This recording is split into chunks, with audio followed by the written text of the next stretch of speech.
yo lucho por la igualdad de derechos de los migrantes sin tratar de pisotear los derechos de los españoles, suizos, italianos, donde nos movemos, pero que haya una igualdad y un respeto para que no se nos mire desde arriba, no se nos explote, no se nos maltrate y se nos acepte en toda nuestra potencialidad humana, laboral y académica, porque hay grandes profesionales Sí, que han llegado y están ahora limpiando los suelos o cuidando niños y ancianos cuando su preparación académica es mucho más importante. exactamente. Segunda pregunta. Economía legal versus economía sumergida. Bueno, el migrante se ve obligado a vivir en las dos economías porque, por ejemplo, para ser autónomo hay que pagar demasiados impuestos y muchos migrantes vienen como emprendedores, pero no cumplen todos los requisitos o no ganan lo suficiente, están obligados a mantenerse en una economía informal.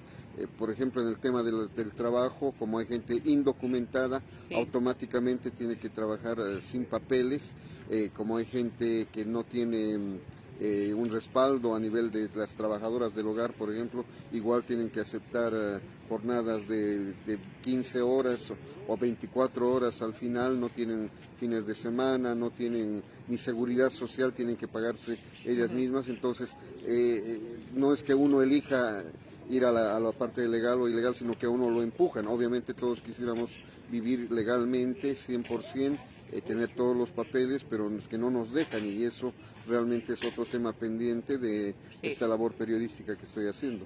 sí, porque también en España, que es lo que yo más conozco, porque yo no he viajado tanto como usted, si realmente no hubiera una economía sumergida y no hubiera unas redes de ayuda institucionales como ONGs o la Iglesia u otras, y de redes de apoyo mutuo entre personas que muchas surgieron en el confinamiento y han continuado como despensas de alimentos, plataformas de apoyo contra el desahucio y todo esto, estaríamos matándonos en la calle por tener un sitio donde vivir y por comer. Y eso no ocurre en España.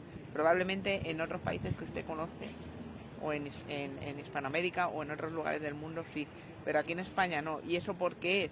Porque existe la economía sumergida y todas estas otras redes que estoy comentando. Pero no creo, y lo digo por experiencia propia, porque yo misma estoy recibiendo alimentos de Cáritas, que nadie quiera estar recibiendo ayuda siempre, sino que eso debe ser algo puntual para superar una situación crítica, momentánea y que te sirva para seguir adelante con tu vida y poder cumplir tus sueños, que bien puedan ser de trabajar como emprendedor o emprendedora en este caso, o de trabajar por cuenta ajena, porque cada persona tiene unos sueños que quiere cumplir y creo que como solo vivimos una vez, aunque creamos en la vida eterna, pero esto no es un valle de lágrimas, creo que tenemos derecho a poder intentarlo todas las veces que sea necesario. Claro, depende de la formación ética, ¿no? Porque si uno se acostumbra a vivir del tema social, de las ayudas, lo puede hacer porque, claro, nadie le va a controlar estrictamente, pero uno tiene que entender que cuando eh, recoge un pan o recoge una comida semanal, puede estarle quitando a otros que verdaderamente necesita. Entonces, ahí viene también que hay la migración mala que hace ese tipo de cosas que realmente afectan a otros que son de su misma condición, o sea que ahí viene mucho de los valores que uno debe traer y que trae, pero a veces se olvida, ¿no? Sí. La siguiente pregunta que yo, bueno, eh, es la expresión latinos, comunidad latina, ¿no? O hispanos, comunidad hispana. ¿Qué es preferible? ¿Cree que hay diferencias entre una acepción y otra? Bueno, todos somos seres humanos, todos hemos sido protagonistas de la migración, hay muchos españoles que se olvidan que han sido migrantes en Sudamérica en su momento y ahora quieren justamente hacer una división y hay partidos políticos que están empeñados en profundizar esa división, en que no nos comprendamos y al final nos culpemos de todo, ¿no? De la crisis, del desempleo, de que nos quitan el trabajo, de que no pagan impuestos, etcétera. Entonces, yo creo en la unidad total, pero obviamente una unidad bien vista, bien elaborada, no es unirse por unirse, porque eso es utopía, y respetarnos sobre todo para que aprovechemos todas las potencialidades. Entonces yo creo que construir un concepto de hispanoamericanos puede ser bueno, no solo como discurso, sino como una realidad, pero es un proceso, ¿no? Y lo estamos avanzando con los matrimonios interculturales, los hijos binacionales, con la sociedad que hay a nivel de jefe y jefe para un negocio, no es de un jefe y un empleado. Hay muchos casos de latinos empresarios que emplean a españoles, por ejemplo, y eso es algo bueno, y va a ser más bueno mientras no haya explotación de ningún lado, ¿no? Porque también puede haber españoles explotados por latinos. Entonces, cuando se logre eso, vamos a realmente construir una verdadera comunidad sin ningún tipo de distinciones. Yo me refería, o sea, estoy de acuerdo con lo que dice, y también me veo esta realidad, ¿no?, de la multiculturalidad y de los familias ya mixtas de parejas que son de origen de diferentes países de América, ¿no?, de Hispanoamérica, y los hijos que han nacido aquí, que ya son, o sea, que eso no habría ocurrido si no hubieran emigrado y hubieran llegado aquí a Europa, porque probablemente en sus países no se hubieran conocido cada uno en su país. Me refiero a lo de latino porque, según tengo entendido y he visto en algunos otros foros, la sección latino englobaría, además de a todos los pueblos latinoamericanos, de Hispanoamérica, o sea, comunidad hispana de Estados Unidos, Centroamérica, Sudamérica y España, por supuesto. También Brasil, Italia, exacto, Brasil, Francia, Italia Brasil y Francia, dentro de lo latino. Sí. ¿Usted lo considera así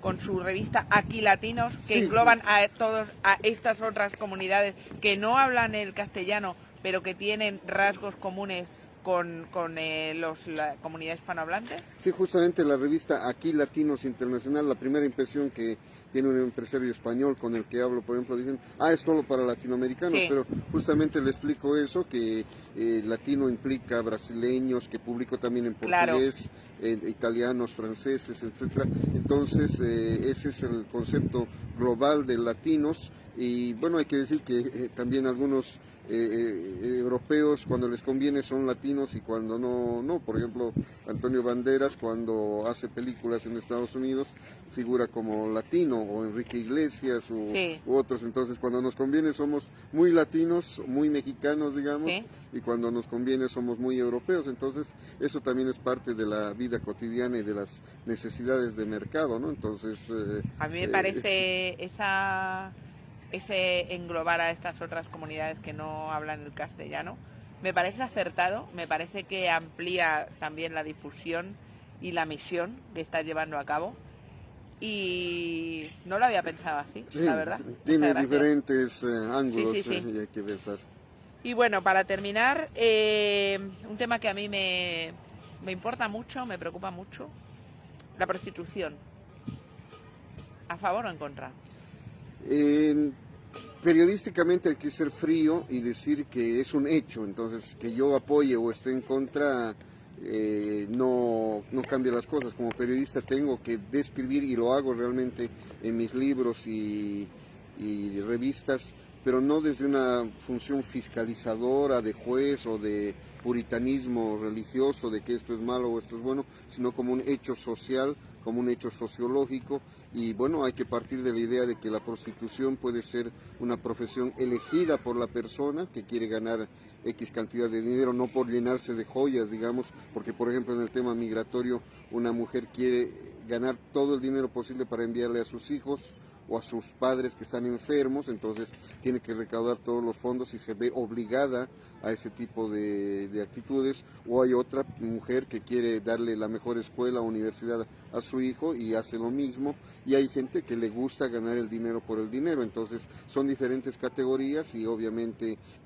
como digo, no hay que entrar en un plano personal de enjuiciar, sino de entender y describir esa realidad para comprender. Ahora, ahí está también el tema del abuso, que tiene que ver con la migración, quitarles el pasaporte, explotarles, violarles antes de que entren a trabajar, hacer esa prueba de fuego, digamos, que ya son realmente aberraciones y violaciones a la ley y a los derechos humanos, que también merece una sanción. Y es una profesión muy antigua que es parte de ese tejido social que hay, así como lamentablemente hay paraísos fiscales en la economía donde uno puede llevar su dinero sin que le hagan mucha pregunta, que es lamentable y que es una cosa